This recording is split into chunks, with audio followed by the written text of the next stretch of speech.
Hello friends, namaskar, adab. Today is Tuesday. Beautiful weather, nice, breezy. As you can see, my windmill is spinning, comfortable, 20 degrees Celsius. Today I would like to talk about trellis.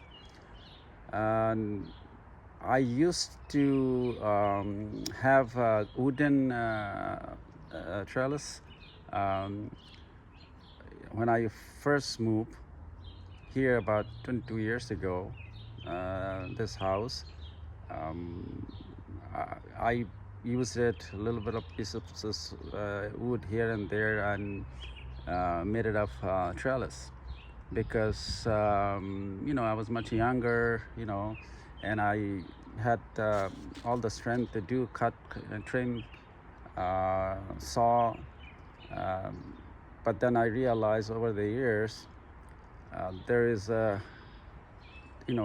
time where things will deteriorate because of that weather pressure extreme we have here in this part of the world, which is zone 6 temperate climate. We're in Toronto. So over the years it didn't matter, so it worked well, at least I would say 15 years. This wooden trellis, very typical, everybody does the same thing. So I'm going to walk around here and show you. This is I did it about 3-4 years ago. This is galvanized post pieces, and this is also galvanized steel. What it does is that it prevents from rusting. That's the idea. So what happened is when I started thinking that in the long term I might not be able to change every few years, make new trellis, wooden trellis, because wood that we buy, we cut it, we make it, trellis, but it's subject to weather, rain, and we usually don't coat with paint or oil to give it longer sort of a outdoor sort of a shelf life. So anyways, but it's common practice. We do it. I did it. So I did it about 15 years, I would say. And then I decided, I'm almost 65, so down the road at some point I cannot just maintain this, the changing. So this is almost durable, permanent, you can say it. So I bought this one. They come, I don't know how many feet or meter. This is what you get from Home Depot. This is what I bought from Home Depot. So before if you're a first time gardener, you have to really, when you have your design your plot or something for vegetable gardening, you have to really consider this sunlight exposure, which direction it comes, and if you put somewhere in a way that make sure it doesn't have a shade, fall shade on directly to other vegetables if you have nearby or something. So you have to consider all the factors. So if you set up your planning and all that, then because some vines, especially that we grow a lot, is allowed, gourd family. They could be very aggressive, leaf sort of thing. So this is not the ideal. But I have the other side that's designed for, it's like it goes off the roof, and I have this one set up right there. So maybe I'll zoom it later, show you around what I mean. So I did all of that, facing out all the wooden posts. I have it there for now, but I do put some coating to have extended life for that post. So because what happens, even if cheapest way to do it, I say get a motor oil or something. It will do a job. You don't have to buy fancy, container. There's $100, $50, whatever. But if you're budgeting like me,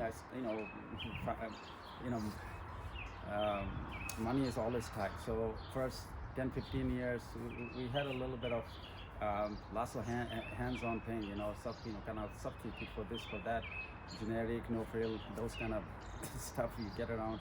But it's basically the same. You just have to develop some ideas as to what are you going to use. So like motor oil, they're cheap. So you take a $1 or a paintbrush sort of thing, and then you put it on the wood. I see a lot of videos they're putting at those wooden fence that I did. I never had that idea either. So before you do it, just put a brush and just apply it. Make sure you have something under, because there's going to be oil all over the place. So protect that area. You don't want to be messy. Wear gloves, whatever. So we did that. So planning and plotting what the shape is going to be, and then you go there.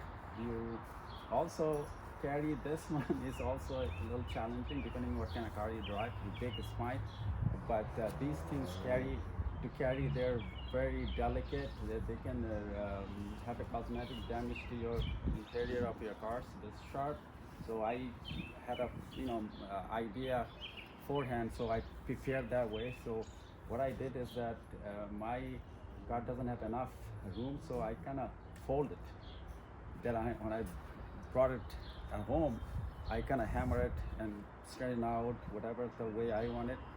So there are many things. So this is idea is to have no maintenance. Basically, once you do it, you have to drive this post down enough to sturdy, and you need to cut at some point, because I do sometimes cutting here and there because I need small, so I can cut it. Whatever piece I needed, I use there. This is easy. I think it's a bolt cutter, whatever. Maybe $22, whatever. I don't want a fancy one. I don't want to pay $100. I don't need fancy. Whatever works for me.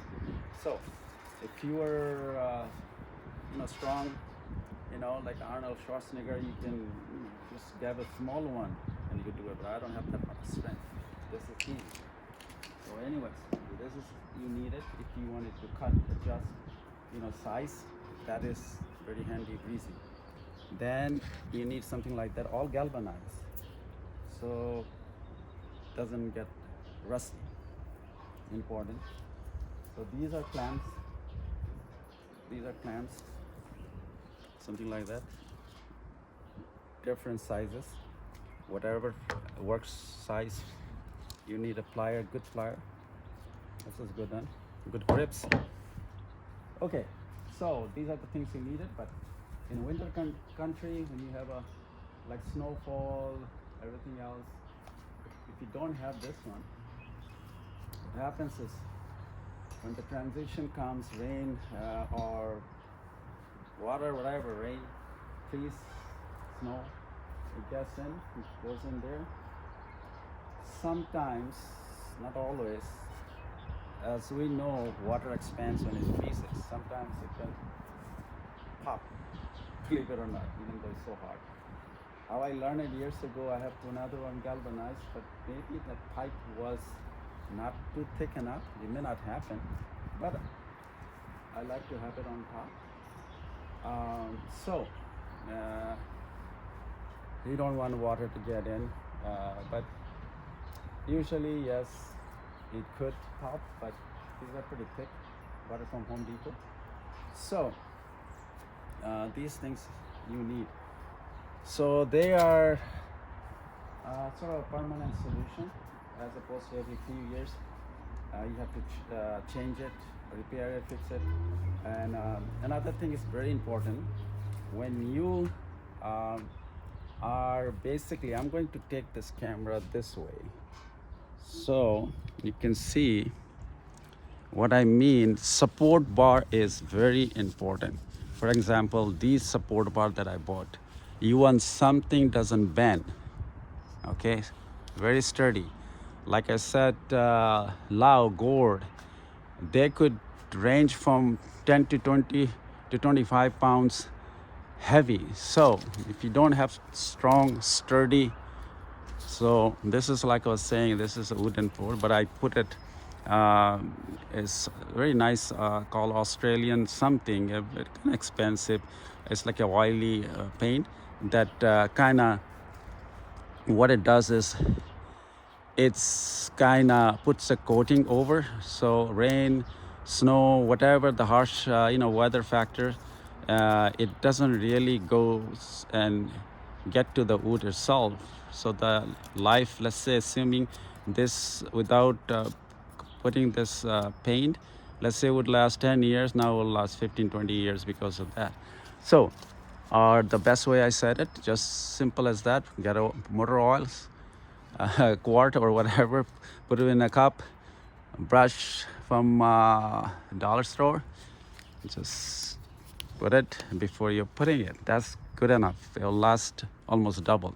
So make sure those are not bending.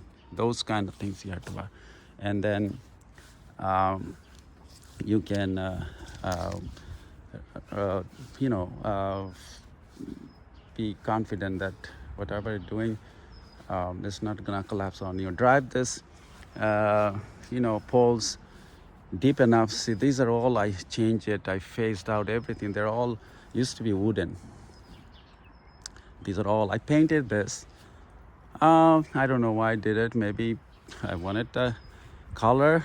I just created myself some work, which I like it. If I need to get something to do physically. So this is the fence, everything I changed. And I was saying that for Lao, all the vines, we kind of direct this way to the roof, because we have sun exposure is not 100%. So this is pretty much okay. But then now we lose sun exposure the other end very quickly. So I'll show you. I did some this all galvanized those kind of this is a different purpose. I kind of made it form this way. It didn't come, it came like a straight like that. So I did it this way just to keep me busy, a little creative, I guess. So this is I took this side also, all the wooden post fences, like I said, about 15 years or more, last 3-4 years, so more than 15 years. We had all this typical way that we started. So now what happens is that it also allows this fence more air, more sunshine in between. If you look at it, see, they're so thin as opposed to be thick. So if you think about very closely, sun exposure is that critical factor about growing plants, among other factor like water, rich soil, those kind of things. Then you don't have to worry about too much any other stuff. So this is I did all change, basically almost I changed. And here, like I was saying, this is here the pieces I cut off from that mesh, galvanized mesh fence. I cut the pieces and kind of joined it wherever I needed the vine to climb up.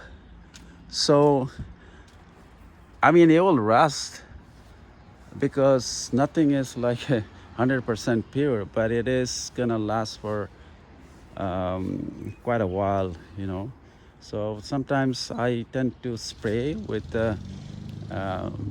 good rust-proof paint, but if you don't do it at the beginning, don't do it, because it's no point spraying it when the rust is already there. But this rust is superficial, okay, so you don't have to worry about it. So so this is a bit of educational. You don't have to. It's just a feature down the line if you think, because wood is expensive too. See, at the top, if you notice that that's deteriorating also, I see it might crack those pieces of wood. So you know, it's your choice, but just so I thought maybe I'll just go over. Maybe you could try that. Okay. All right. Thank you for your time. Happy gardening. Stay blessed. Enjoy life, whatever you can, because life is one-way street. Take care, and see you next time with something interesting.